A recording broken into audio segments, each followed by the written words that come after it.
ಓಂ ಗಂಗನಪತಿಯೇ ನಮಃ. ಜೈ ಶ್ರೀ ಕೃಷ್ಣ. ಓಂ ದುರ್ಗಾಯ ನಮಃ. ಓಂ ನಮೋ ಭಗವತೆ ವಾಸುದೇವಾಯ.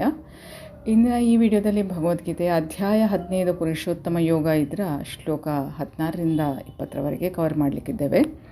ಮೊದಲಿಗೆ ಶ್ಲೋಕ 16. ದ್ವೌ ಇಮೌ ಪುರುಷೌ ಲೋಕೆ ಕ್ಷರಃ ಚ ಅಕ್ಷರಃ ಏವ ಚ ಕ್ಷರಃ ಸರ್ವಾಣಿ ಭೂತಾನಿ ಕೂಟಸ್ಥಃ ಅಕ್ಷರಃ ಉಚ್ಯತೆ. ಪುರುಷರಲ್ಲಿ 2 ವರ್ಗಗಳು, ಕ್ಷರರು ಮತ್ತು ಅಕ್ಷರರು. ಈ ಐಹಿಕ ಜಗತ್ತಿನಲ್ಲಿ ಎಲ್ಲ ಜೀವಿಗಳು ಕ್ಷರ, ಆಧ್ಯಾತ್ಮಿಕ ಜಗತ್ತಿನಲ್ಲಿ ಎಲ್ಲ ಜೀವಿಗಳು ಅಕ್ಷರ.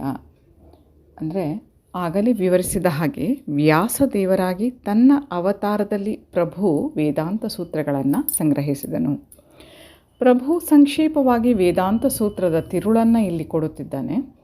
ಅಸಂಖ್ಯಾತರಾದ ಜೀವಿಗಳನ್ನು ಕ್ಷರರು ಮತ್ತು ಅಕ್ಷರರು ಎಂದು 2 ವರ್ಗಗಳಾಗಿ ವಿಂಗಡಿಸಬಹುದು ಎಂದು ಪ್ರಭು ಹೇಳುತ್ತಾನೆ.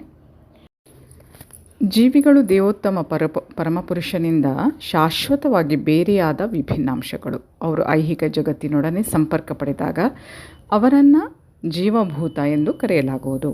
ಕ್ಷರಃ ಸರ್ವಾಣಿ ಭೂತಾನಿ ಎಂಬ ಇಲ್ಲಿ ಕೊಟ್ಟಿರುವ ಸಂಸ್ಕೃತ ಪದಗಳ ಅರ್ಥವೇನೆಂದರೆ, ಜೀವಿಗಳು ಕ್ಷರರು ಅಂದರೆ ದೇವೋತ್ತಮ ಪರಮ ಪುರುಷನೊಡನೆ ಒಂದಾದವರನ್ನು ಅಕ್ಷರರು ಎಂದು ಕರೆಯಲಾಗಿದೆ. ಒಂದಾಗುವುದು ಎಂದರೆ ಅವರಿಗೆ ವ್ಯಕ್ತಿತ್ವವಿಲ್ಲ ಎಂದಲ್ಲ, ಆದರೆ ವಿಯೋಗವಿಲ್ಲ.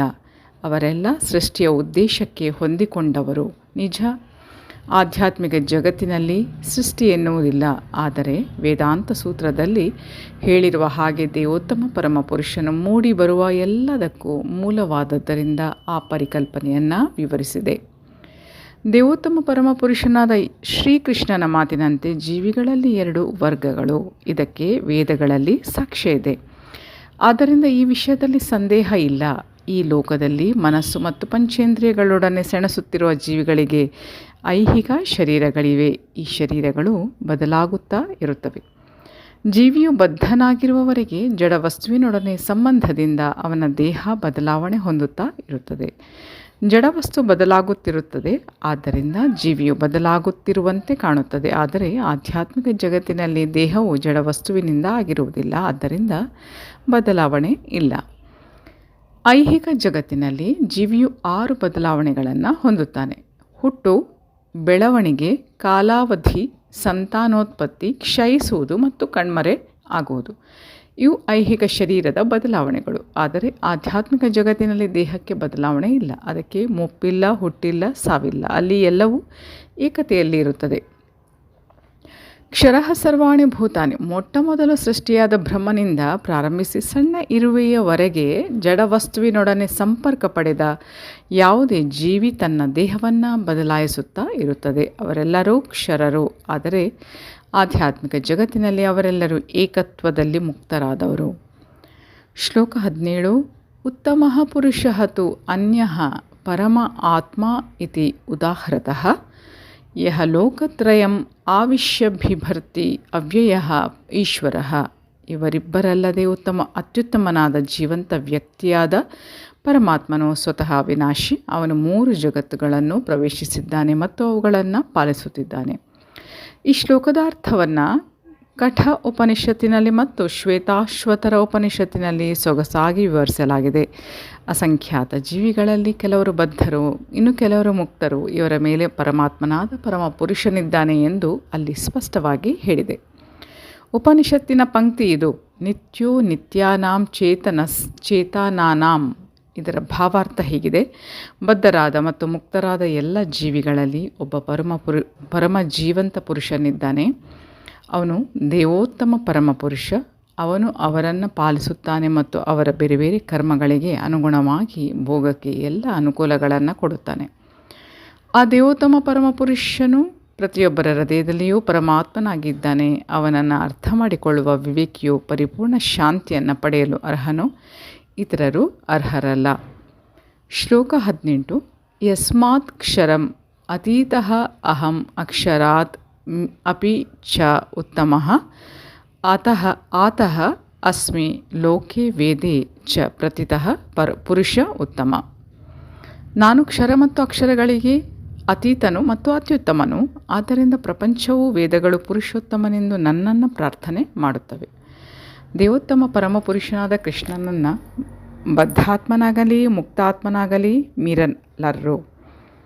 ಆದ್ದರಿಂದ ಅವನು ಪುರುಷೋತ್ತಮನು. ಜೀವಿಗಳು ಮತ್ತು ದೇವೋತ್ತಮ ಪರಮಪುರುಷನು ವ್ಯಕ್ತಿಗಳು ಎನ್ನುವುದು ಈಗ ಸ್ಪಷ್ಟ ಆಗಿದೆ. ಆದರೆ ವ್ಯತ್ಯಾಸ ಎಂದರೆ ಬದ್ಧ ಸ್ಥಿತಿಯಲ್ಲಾಗಲಿ ಮುಕ್ತ ಸ್ಥಿತಿಯಲ್ಲಾಗಲಿ ಪ್ರಮಾಣದಲ್ಲಾಗಲಿ ಜೀವಿಗಳು ದೇವೋತ್ತಮ ಪರಮಪುರುಷನ ಊಹಾತೀತವಾದ ಶಕ್ತಿಗಳನ್ನು ಮೀರಿಸಲಾರರು.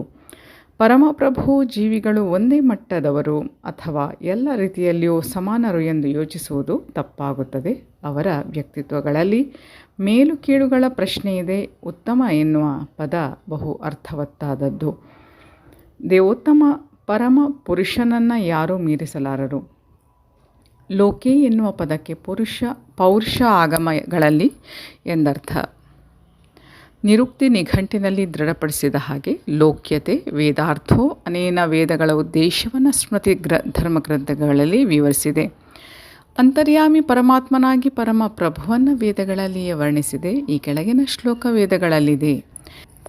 ದೇಹದಿಂದ ಹೊರಗೆ ಬಂದ ಪರಮಾತ್ಮನು ನಿರಾಕಾರ ಬ್ರಹ್ಮ ಜ್ಯೋತಿಯನ್ನು ಪ್ರವೇಶಿಸುತ್ತಾನೆ. ಆನಂತರ ಅವನು ತನ್ನ ರೂಪದಲ್ಲಿ ತನ್ನ ಆಧ್ಯಾತ್ಮಿಕ ವ್ಯಕ್ತಿತ್ವದಲ್ಲಿ ಇರುತ್ತಾನೆ. ಆ ಪರಮೋನ್ನತನಿಗೆ ಪರಮ ಪುರುಷನೆಂದು ಹೆಸರು. ಹೀಗೆಂದರೆ ಪುರುಷೋತ್ತಮನು ತನ್ನ ದಿವ್ಯ ಪ್ರಭೆಯನ್ನು ತೋರುತ್ತಿದ್ದಾನೆ ಮತ್ತು ಪಸರಿಸುತ್ತಿದ್ದಾನೆ. ಈ ಪ್ರಭೆಯು ಪರಮ ಪ್ರಭೆ ಎಂದರ್ಥ. ಪುರುಷೋತ್ತಮನಿಗೆ ಪರಮಾತ್ಮನಾಗಿ ಒಂದು ಸ್ಥಳೀಯ ಲಕ್ಷಣ ಇದೆ. ಸತ್ಯವತಿ ಮತ್ತು ಪರಾಶರ ಮುನಿಗಳ ಮಗನಾಗಿ ಅವತರಿಸಿ ವ್ಯಾಸದೇವರಾಗಿ ಅವನು ವೇದ ಜ್ಞಾನವನ್ನು ವಿವರಿಸುತ್ತಾನೆ. ಶ್ಲೋಕ 19. ಯಹ ಮಾಂ ಏವಂ ಅಸಮ್ಮೂಢಃ ಜಾನಾತಿ ಪುರುಷ ಉತ್ತಮಂ ಸಹ ಸರ್ವವಿತ್ ಭಜತಿ ಮಾಂ ಸರ್ವಭಾವೇನ ಭಾರತ. ಭರತವಂಶದವನಾದ ಅರ್ಜುನ, ಯಾರು ನನ್ನನ್ನು ಸಂದೇಹ ಇಲ್ಲದೆ ದೇವೋತ್ತಮ ಪರಮ ಪುರುಷನೆಂದು ತಿಳಿಯುತ್ತಾನೋ ಅವನು ಎಲ್ಲವನ್ನ ತಿಳಿದವನು. ಆದ್ದರಿಂದ ಆತನು ಸಂಪೂರ್ಣ ಭಕ್ತಿ ಸೇವೆಯಲ್ಲಿ ನಿರತನಾಗಿರುತ್ತಾನೆ. ಜೀವಿಗಳು ಮತ್ತು ಪರಮ ಪರಿಪೂರ್ಣ ಸತ್ಯ ಇವುಗಳ ಸ್ವರೂಪವನ್ನು ಕುರಿತು ತತ್ವಶಾಸ್ತ್ರದ ಹಲವು ಊಹಾತ್ಮಕ ಚಿಂತನೆಗಳಿವೆ. ಕೃಷ್ಣನ ಪುರುಷೋತ್ತಮನೆಂದು ತಿಳಿದವನು ಎಲ್ಲವನ್ನು ಬಲ್ಲವನು ಎಂದು ಈ ಶ್ಲೋಕದಲ್ಲಿ ದೇವೋತ್ತಮ ಪರಮ ಪುರುಷನು ಸ್ಪಷ್ಟವಾಗಿ ವಿವರಿಸುತ್ತಾನೆ. ಪರಿಪೂರ್ಣನಾಗಿ ತಿಳಿಯದವನು ಪರಮ ಸತ್ಯವನ್ನು ಕುರಿತು ಊಹಾತ್ಮಕ ಚಿಂತನೆ ಮಾಡುತ್ತಲೇ ಇರುತ್ತಾನೆ. ಆದರೆ ಪರಿಪೂರ್ಣವಾಗಿ ತಿಳಿದವನು ತನ್ನ ಮೌಲಿಕವಾದ ಸಮಯ ಹಾಳು ಮಾಡದೆ ನೇರವಾಗಿ ಕೃಷ್ಣ ಪ್ರಜ್ಞೆಯಲ್ಲಿ ಪರಮ ಪ್ರಭುವಿನ ಭಕ್ತಿ ಸೇವೆಯಲ್ಲಿ ನಿರತನಾಗುತ್ತಾನೆ. ಇಡೀ ಭಗವದ್ಗೀತೆಯುದ್ದಕ್ಕೂ ಹೆಜ್ಜೆ ಹೆಜ್ಜೆಗೂ ಈ ಅಂಶವನ್ನು ಒತ್ತಿ ಹೇಳಲಾಗಿದೆ. ಇಷ್ಟಾದರೂ ಪರಮ ಪರಿಪೂರ್ಣ ಸತ್ಯ ಜೀವಿಗಳು ಒಂದೇ ಎಂದು ಭಾವಿಸುವ ಭಗವದ್ಗೀತೆ ಎಷ್ಟೋ ಮಂದಿ ಹಠಮಾರಿ ವ್ಯಾಖ್ಯಾನಕಾರರಿದ್ದಾರೆ. ವೇದದ ಜ್ಞಾನವನ್ನು ಶ್ರುತಿ ಎಂದು ಕರೆದಿದೆ. ಹೀಗೆಂದರೆ ಕೇಳಿ ತಿಳಿದುಕೊಳ್ಳುವುದು. ಸಂದೇಶವನ್ನು ಕೃಷ್ಣ ಮತ್ತು ಅವನ ಪ್ರತಿನಿಧಿಗಳಂತಹ ಅಧಿಕಾರಿಗಳಿಂದ ವಾಸ್ತವವಾಗಿ ಪಡೆಯಬೇಕು. ಕೃಷ್ಣನು ಇಲ್ಲಿ ಪ್ರತಿಯೊಂದನ್ನು ಬಹು ಸೊಗಸಾಗಿ ಸ್ಪಷ್ಟಪಡಿಸುತ್ತಾನೆ. ಮನುಷ್ಯನು ಈ ಮೂಲದಿಂದ ಕೇಳಿ ತಿಳಿದುಕೊಳ್ಳಬೇಕು. ಹಂದಿಗಳಂತೆ ಸುಮ್ಮನೆ ಕೇಳಿದರೆ ಸಾಲದು. ತಕ್ಕ ಆಚಾರ್ಯರಿಂದ ಕೇಳಿ ಅರ್ಥ ಮಾಡಿಕೊಳ್ಳುವ ಸಾಮರ್ಥ್ಯ ಇರಬೇಕು. ಎಂದರೆ ವಿದ್ವತ್ಪೂರ್ಣವಾಗಿ ಸುಮ್ಮನೆ ಊಹಾತ್ಮಕ ಚಿಂತನೆ ಮಾಡಬೇಕು ಎಂದಲ್ಲ. ಈ ಜೀವಿಗಳು ಯಾವಾಗಲೂ ದೇವೋತ್ತಮ ಪರಮಪುರುಷನಿಗೆ ಅಧೀನರು ಎನ್ನುವುದನ್ನು ನಮ್ರನಾಗಿ ಭಗವದ್ಗೀತೆಯಿಂದ ಕೇಳಬೇಕು. ದೇವೋತ್ತಮ ಪರಮಪುರುಷನಾದ ಶ್ರೀಕೃಷ್ಣ ಹೇಳುವಂತೆ ಇದನ್ನು ಅರ್ಥ ಮಾಡಿಕೊಳ್ಳಬಲ್ಲವನೇ ವೇದಗಳ ಉದ್ದೇಶವನ್ನು ಬಲ್ಲವನು. ಬೇರೆ ಯಾರಿಗೂ ವೇದಗಳ ಉದ್ದೇಶವು ತಿಳಿಯದು. ಭಜತಿ ಎನ್ನುವ ಶಬ್ದ ಬಹಳ ಅರ್ಥವಾದದ್ದು. ಅನೇಕ ಸ್ಥಳಗಳಲ್ಲಿ ಭಜತಿ ಎನ್ನುವ ಪದವನ್ನು ಪರಮ ಪ್ರಭುವಿನ ಸೇವೆಗೆ ಸಂಬಂಧಿಸಿದಂತೆ ಬಳಸಿದೆ. ಸಂಪೂರ್ಣ ಕೃಷ್ಣ ಪ್ರಜ್ಞೆಯಲ್ಲಿ ಪ್ರಭುವಿನ ಭಕ್ತಿ ಸೇವೆಯಲ್ಲಿ ಮನುಷ್ಯನು ತೊಡಗಿದ್ದರೆ ಅವನಿಗೆ ಎಲ್ಲ ವೇದ ಜ್ಞಾನ ತಿಳಿದಿದೆ ಎಂದು ಅರ್ಥ ಮಾಡಿಕೊಳ್ಳಬೇಕು. ಮನುಷ್ಯನು ಕೃಷ್ಣನ ಭಕ್ತಿ ಸೇವೆಯಲ್ಲಿ ನಿರತನಾಗಿದ್ದರೆ ಪರಮ ಪರಿಪೂರ್ಣ ಸತ್ಯವನ್ನು ಅರಿಯಲು ಬೇರೆ ಯಾವುದೋ ಆಧ್ಯಾತ್ಮಿಕ ಪ್ರಕ್ರಿಯೆ ಅಗತ್ಯವಿಲ್ಲ ಎಂದು ವೈಷ್ಣವ ಪರಂಪರೆಯಲ್ಲಿ ಹೇಳಲಾಗಿದೆ. ಅವನು ಆಗಲೇ ಈ ಮಟ್ಟಕ್ಕೆ ಬಂದಿದ್ದಾನೆ, ಏಕೆಂದರೆ ಅವನು ಪ್ರಭುವಿನ ಭಕ್ತಿ ಸೇವೆಯಲ್ಲಿ ನಿರತನಾಗಿದ್ದಾನೆ. ಅರಿವಿನ ಪೂರ್ವಭಾವಿ ಪ್ರಕ್ರಿಯೆಗಳನ್ನೆಲ್ಲ ಅವನು ಮುಗಿಸಿದ್ದಾನೆ. ಆದರೆ ಲಕ್ಷಾಂತರ ಜನ್ಮಗಳಲ್ಲಿ ಊಹಾತ್ಮಕ ಚಿಂತನೆ ಮಾಡಿಯೂ ಕೃಷ್ಣನೇ ದೇವೋತ್ತಮ ಪರಮಪುರುಷ ಮತ್ತು ತಾನು ಅವನಿಗೆ ಶರಣಾಗಬೇಕು ಎನ್ನುವ ಮಟ್ಟಕ್ಕೆ ಯಾರಾದರೂ ಬಾರದೆ ಹೋದರೆ ಅಷ್ಟೊಂದು ವರ್ಷಗಳಲ್ಲಿ ಮತ್ತು ಜನ್ಮಗಳಲ್ಲಿ ಮಾಡಿದ ಅವನ ಊಹಾತ್ಮಕ ಚಿಂತನೆ ಕೇವಲ ವ್ಯರ್ಥ ಕಾಲಹರಣ. ಶ್ಲೋಕ 20. ಇತಿ ಗುಹ್ಯತಮಂ ಶಾಸ್ತ್ರಂ ಇದಂ ಉಕ್ತಂ ಮಯಾ ಅನಘ ಏತದ್ಬುದ್ಧ್ವಾ ಬುದ್ಧಿಮಾನ್ ಸ್ಯಾತ್ ಕೃತಕೃತ್ಯ ಚ ಭಾರತ. ಪಾಪರಹಿತನಾದ ಅರ್ಜುನ, ಇದು ವೇದಗಳ ಅತ್ಯಂತ ರಹಸ್ಯವಾದ ಭಾಗ. ಇದನ್ನು ಅರ್ಥ ಮಾಡಿಕೊಂಡವನು ಬುದ್ಧಿವಂತನಾಗುತ್ತಾನೆ, ಅವನ ಎಲ್ಲ ಪ್ರಯತ್ನಗಳು ಪರಿಪೂರ್ಣವಾಗುತ್ತವೆ. ಇದು ಎಲ್ಲ ಅಪೌರುಷೇಯ ಧರ್ಮ ಗ್ರಂಥಗಳ ತಿರುಳು ಎಂದು ಇಲ್ಲಿ ಪ್ರಭು ಸ್ಪಷ್ಟವಾಗಿ ವಿವರಿಸುತ್ತಾನೆ. ದೇವೋತ್ತಮ ಪರಮಪುರುಷನು ಕೊಟ್ಟಿರುವಂತೆ ಇದನ್ನು ಅರ್ಥ ಮಾಡಿಕೊಳ್ಳಬೇಕು. ಆಗ ಮನುಷ್ಯನು ದಿವ್ಯ ಜ್ಞಾನದಲ್ಲಿ ಪರಿಣಿತನೂ ಪರಿಪೂರ್ಣನೂ ಆಗುತ್ತಾನೆ. ಎಂದರೆ ದೇವೋತ್ತಮ ಪರಮಪುರುಷನ ಈ ತತ್ವಜ್ಞಾನವನ್ನು ತಿಳಿದುಕೊಳ್ಳಬೇಕು ಮತ್ತು ಅವನ ದಿವ್ಯ ಸೇವೆಯಲ್ಲಿ ತೊಡಗಬೇಕು. ಆಗ ಪ್ರತಿಯೊಬ್ಬರೂ ಐಹಿಕ ಪ್ರಕೃತಿಯ ಗುಣಗಳ ಎಲ್ಲ ಕಲ್ಮಶದ ಸೋಂಕಿನಿಂದ ಬಿಡುಗಡೆಯನ್ನು ಹೊಂದಬಹುದು. ಭಕ್ತಿ ಸೇವೆಯು ಆಧ್ಯಾತ್ಮಿಕ ಅರಿವಿನ ಒಂದು ಪ್ರಕ್ರಿಯೆ. ಭಕ್ತಿ ಸೇವೆಯು ಇರುವೆಡೆಯಲ್ಲಿ ಐಹಿಕ ಕಲ್ಮಶದ ಸೋಂಕು ಇರಲಾರದು. ಪ್ರಭುವಿಗೆ ಭಕ್ತಿ ಸೇವೆ, ಪ್ರಭು ಎರಡೂ ಒಂದೇ, ಏಕೆಂದರೆ ಅವು ಅಲೌಕಿಕವಾದದ್ದು. ಭಕ್ತಿ ಸೇವೆಯು ಪರಮ ಪ್ರಭುವಿನ ಅಂತರಂಗ ಶಕ್ತಿಯಲ್ಲಿ ನಡೆಯುತ್ತದೆ. ಪ್ರಭುವನ್ನು ಸೂರ್ಯ ಎನ್ನುತ್ತಾರೆ, ಅಜ್ಞಾನವನ್ನು ಕತ್ತಲು ಎನ್ನುತ್ತಾರೆ. ಸೂರ್ಯನಿರುವ ಕಡೆ ಕತ್ತಲೆಯ ಪ್ರಶ್ನೆ ಇಲ್ಲ. ಆದ್ದರಿಂದ ಸದ್ಗುರುವಿನ ಯೋಗ್ಯ ಮಾರ್ಗದರ್ಶನದಲ್ಲಿ ಭಕ್ತಿ ಸೇವೆಯು ಇರುವ ಕಡೆ ಅಜ್ಞಾನದ ಮಾತೇ ಇಲ್ಲ. ಬುದ್ಧಿವಂತರು ಪರಿಶುದ್ಧರು ಆಗಲು ಪ್ರತಿಯೊಬ್ಬರೂ ಈ ಕೃಷ್ಣ ಪ್ರಜ್ಞೆಯನ್ನು ಅನುಸರಿಸಬೇಕು.